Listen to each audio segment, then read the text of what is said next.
Hi everyone, welcome back to my channel. ఈరోజు recipe వచ్చేసి కొర్రమీనుల పులుసు.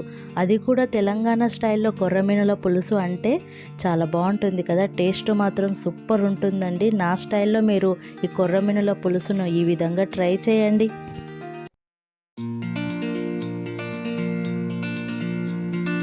ఇలా కొర్రమీనులను తీసుకుని ఇలా ముక్కలుగా కట్ చేయించుకోవాలండి. ఈ సైజు ముక్కలు ఉంటే సరిపోతుందండి ఈ కర్రీకి. మనం ఒక 10 నిమిషాల పాటు సాల్ట్ వేసి ఈ చేప ముక్కలను నానబెట్టి 2-3 సార్లు మంచిగా క్లీన్ చేసుకోవాలి. ఒక పెద్ద నిమ్మకాయ సైజ్ అంతా చింతపండును తీసుకుని ఒకసారి వాటర్ వేసి మంచిగా క్లీన్ చేసుకొని ఆ తర్వాత మళ్ళీ వాటర్ వేసి నానబెట్టుకోవాలి చింతపండుని. ఈ చేపల పులుసు కోసము వెడల్పైన ఒక కడాయిని తీసుకుని ఆయిల్ వేసుకోవాలి. ఈ ఆయిల్ వేడైన తర్వాత 1 స్పూన్ మెంతులు వేసుకోవాలి. 1 కప్పు ఉల్లిపాయ ముక్కలను వేసుకోవాలి. ఈ ఉల్లిపాయ ముక్కలను మంచిగా ఫ్రై చేసుకోవాలి. ఇలా ఫ్రై అవుతున్న ఉల్లిపాయ ముక్కల్లోనే 1 స్పూన్ అల్లం వెల్లిగడ్డ పేస్టు, 1/2 స్పూన్ పసుపును కూడా వేసుకోవాలి. ఇప్పుడు 1 స్పూన్ నువ్వుల పొడి, 1 స్పూన్ కొబ్బరి పొడిని కూడా వేసుకోవాలి. 1 స్పూన్ పల్లీల పౌడర్, 1 స్పూన్ ధనియాల పొడి, 1 స్పూన్ గరం మసాలా, 1 స్పూన్ జీలకర్ర పొడి వేసుకోవాలండి. ఈ పౌడర్లను ఇలా వేసుకోవడం వల్ల కర్రీ థిక్గా వస్తుంది. ఇలా ఆయిల్లో ఫ్రై చేయడం వల్ల మసాలా టేస్ట్ మాత్రం చాలా బాగుంటుందండి. మనం ముందుగా నానబెట్టుకున్న చింతపండు రసాన్ని కూడా వేసుకోవాలి. 1/2 కప్పు కారం వేసుకోవాలి. రుచికి సరిపడా సాల్ట్ను కూడా వేసుకోవాలి. ఇప్పుడు ఈ గ్రేవీని ఒకసారి ఇలా మంచిగా కలుపుకోవాలండి. మసాలాలు మంచిగా ఉడికితేనే మనకు మంచి టేస్ట్ వస్తుందండి.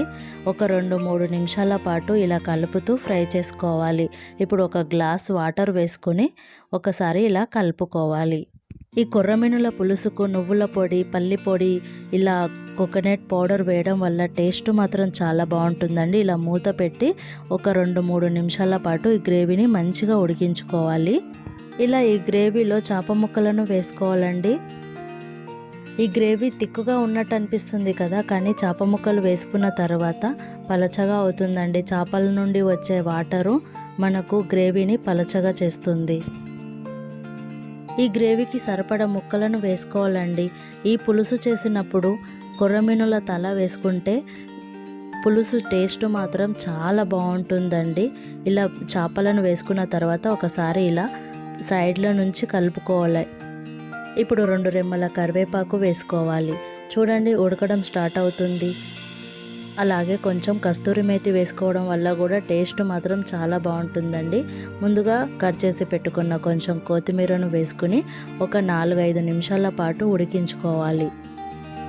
చూడండి, ఈ గ్రేవీ ఎంత పర్ఫెక్ట్గా వచ్చిందో. టేస్ట్ మాత్రం చాలా బాగుంటుందండి. జొన్న రొట్టెల్లో కానీ, రైస్లో కానీ, చపాతీలా ఈ కర్రీ టేస్ట్ మాత్రం అద్భుతమే అని చెప్పొచ్చండి. ముందుగా మనము చేప ముక్కలను ఒక ప్లేట్లోకి తీసుకోవాలి. ఆ తర్వాతనే మనము చారు వేసుకోవాలండి. ఇలా చేయడం వల్ల చేప ముక్క విడిపోకుండా పర్ఫెక్ట్గా ఉంటుందండి. చూశారుగా ఫ్రెండ్స్, కొర్రమీనుల పులుసు మీకు నచ్చిందా? నచ్చితే తప్పకుండా ఇంట్లో మీరు ట్రై చేయండి. మీకు ఎలా వచ్చిందో నాకు కామెంట్లో చెప్పండి. మరిన్ని వీడియోస్ కోసము నా ఛానల్ని లైక్ చేయండి, షేర్ చేయండి, సబ్స్క్రైబ్ చేసుకోవడం మాత్రం అస్సలు మర్చిపోకండి ప్లీజ్.